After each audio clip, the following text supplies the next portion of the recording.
अपने 41वें स्थापना दिवस पर all Jharkhand students union party यानी आजसू पार्टी ने एक जनाक्रोश मार्च निकाला। यह जनाक्रोश मार्च आजसू नेताओं की गिरफ्तारी के खिलाफ धनबाद में निकाला गया। सुदेश महतो तो खुद इस जनाक्रोश मार्च में मौजूद रहे, पैदल यात्रा कर सरकार के खिलाफ आवाज बुलंद की। आपको बता दें कि बाघमारा में कोयला खनन को लेकर के आजसू की नेत्री रजनी रवानी पर कुछ लोगों ने हमला कर दिया था, यहां मारपीट हुई थी और इसके बाद रजनी रवानी पर एफआईआर करके आरोप लगाया जा रहा है कि उनको जेल भेजा गया।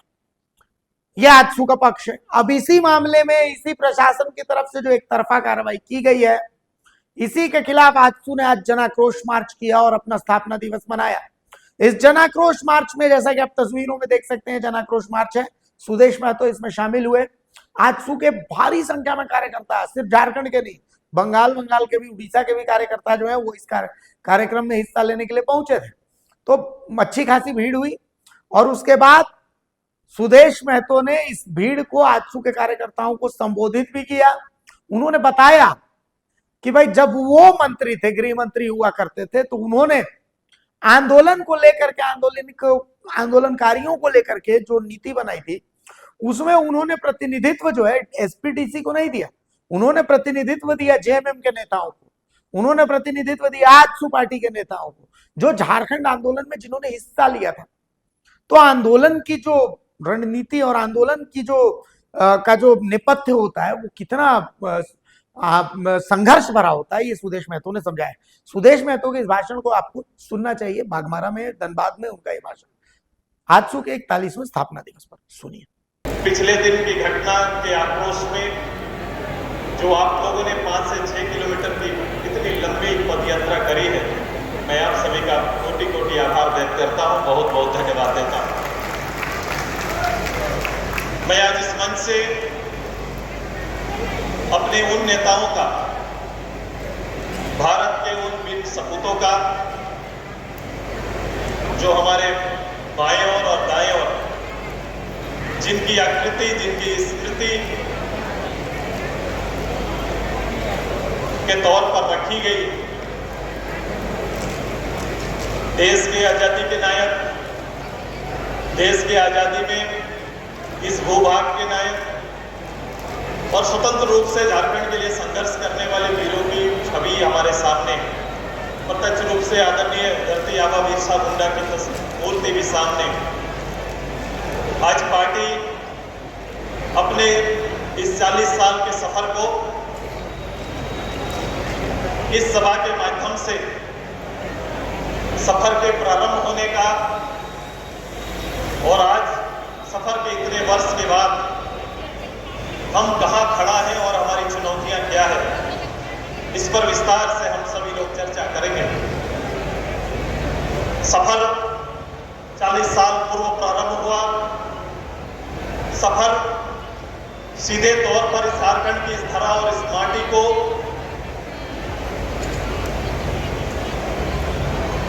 अबुआ राज अबुआ दिसुम के उस नारे को, शोषण विहीन प्रदेश की कल्पना को यथार्थ में बदलने के लिए छात्र नौजवानों की एक कड़ी बनी और एक आक्रामक संघर्ष का निर्णय लिया गया। मैं इन निर्णय के क्षण के सभी नेताओं का आभार व्यक्त करता हूं कि उस समय प्रदेश के लिए गठित रीजनल पार्टी, झारखंड मुक्ति मोर्चा, उसके बाद आजसू जैसे छात्र मोर्चा और इकाई का गठन होता है। वोट का दौर, प्रतिनिधि का दौर तो लगातार आजादी के बाद 1952 से कायम है। देश की आजादी की पूर्व की सभा में भी, संविधान सभा में भी इस प्रदेश की भावना को रखने का मौका आदरणीय जयपाल सिंह जैसे नेतृत्व को प्राप्त हुआ था। मैं उस विश्लेषण पर भी खुद को पाता हूं और उसी विश्लेषण को बड़े स्वरूप पर झारखंड के इस भौगोलिक भूभाग को, उनके भाषा संस्कृति को आधार बनाते हुए, उनके रहन सहन और जीवन की शैली को आधार बनाते हुए झारखंड जो बिहार का हिस्सा जिलों का हिस्सा और उड़ीसा का हिस्सा संयुक्त रूप से उस समय तत्कालीन 26 जिलों का हिस्सा बृहद झारखंड का हिस्सा से प्रारंभ होती है लड़ाई। और इसका परिणाम भी रहा कि जब इन छात्रों का अपने प्रदेश के प्रति, अपने राज्य के प्रति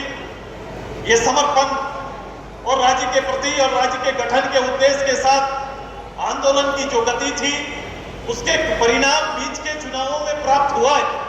यूं तो प्रत्यक्ष रूप से चुनाव में न जाने का इरादा रखने वाला यह संगठन समय समय पर अपने नौजवानों की ताकत पर प्रतिनिधित्व तैयार करते रहा है। वो घाटशिला से संभव था, वो कहीं ना कहीं जगन्नाथपुर से नेतृत्व आया, उड़ीसा से खेलाराम मोहली से लेकर सुदाम मरांडी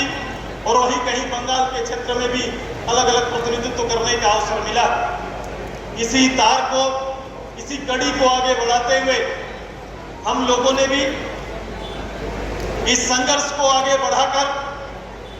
आज इस अवस्था तक लेकर आया जिस बीच में झारखंड का उदय होता है, झारखंड प्रदेश का गठन होता है और झारखंड प्रदेश 25 साल तक इस प्रदेश में होने का हक अधिकार यहाँ के लोगों के साथ सरकारों का आना जाना रहा है। और ये पृष्ठभूमि पर आज फिर से धनबाद के इस धरती पर खड़ा होकर इसी मंच से मैं उसी प्रथम वाणी पर खड़ा हूँ कि प्रदेश का गठन का उद्देश्य शोषण मुक्त समाज का निर्माण करना, शोषण मूलक समाज का गठन करना, जो हमारा मुख्य तर्क था, आज उस तर्क पर झारखंड को फिर से मैं देखता हूँ तो ले देकर हम कहीं उसी के आसपास खुद को पाते हैं, अपने समाज को पाते हैं। और सत्ता संघर्ष पर जो संघर्ष चल रहा है, जो बातें चल रही है, जिस रूप से घटनाएं घट रही है, कहीं ना कहीं हम कल कहते थे कि हमें लूटने वाले बाहर में हैं, लेकिन आज हमारे आबरू को लूटने वाले कोई बाहर का नहीं, हमारा ये धरती पुत्र और संघर्ष पुत्र का बेटा ही इसका नेतृत्व कर रहा है। यही दशा प्रदेश का। अब प्रदेश की इस दशा पर फिर से नौजवानों को चिंतन की बारी, प्रदेश के लोगों का चिंतन का समय आ गया कि रक्षक भक्षक बन बैठा, कि जिन्हें जिम्मेदारी दी गई प्रदेश में, और जब ये मूल्यांकन किया गया कि धरती की भाषा बोलने वाली पार्टी का नेतृत्व जब प्रदेश में आएगा, निश्चित रूप से उम्मीद बढ़ेगी और संस्थागत रूप से स्थापित भावनाओं को सम्मान मिलेगा। मैं आज लगातार 7 साल से इस पार्टी का नेतृत्व को देख रहे हैं। नेतृत्व आया,